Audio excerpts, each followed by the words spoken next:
Ama iman yerleri şu görünmeyen yatan zatlara inanmalı.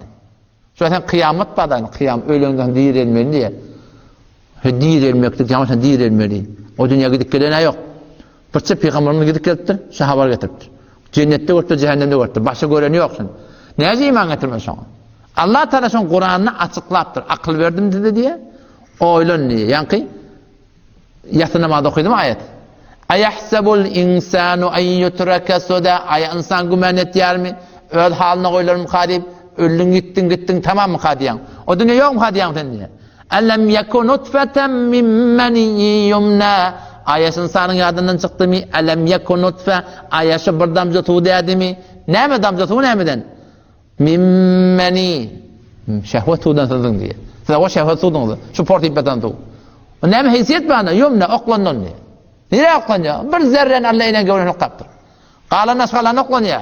ثُمَّ كَانَ عَلَقَةً Soram qaragan multur şelle فَخَلَقَ Allah yaradıptır فَسَوَّى el ayak göz kulak endamları nahani deskaları biruni el ayaklatları barabar ediptir فَجَعَلَ مِنْهُ الزَّوْجَيْنِ الذَّكَرَ وَالْاُنْثَى şol bir damca tuğdan şol Allah Teala meniteni erkek ediptir heleyler ediptir ne soracak diye cevap verin sana diye. Ne mi soracak ya Allah? Eleyse zâlike ayet şol zat-ı mukaddes. İşte adını getirin diyor Allah Teala. Eleyse zâlike ayet şol işaretleyen Allah. Biqadirin ala en yuhyiyel mevta. Ayet şol Allah kadir değil mi? Ölür diriltmek diyor. Cevap verin bana diyor Allah Teala. Ne? Bir şey şol Allah kadir.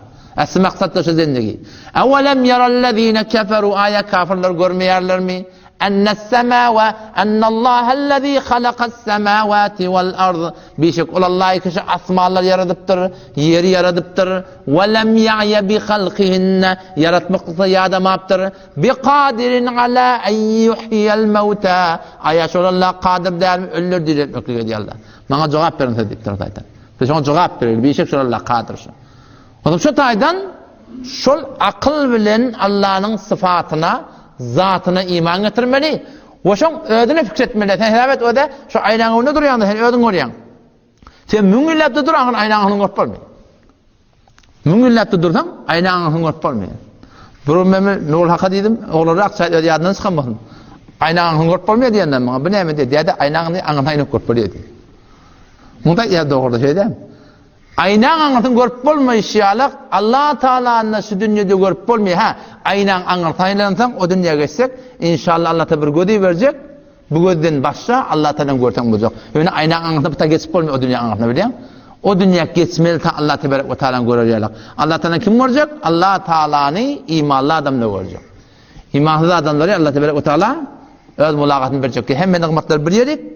Şol zat-ı mukaddes ki şu avdallıkları yaradıptır. Şol nimet başka bir zat. Şu Allah Teala'nı görmeklik hur gıyı görenine adam şey anıl qalıyor. 40 yıllaşın avdallığını izleyen bu durumda ne?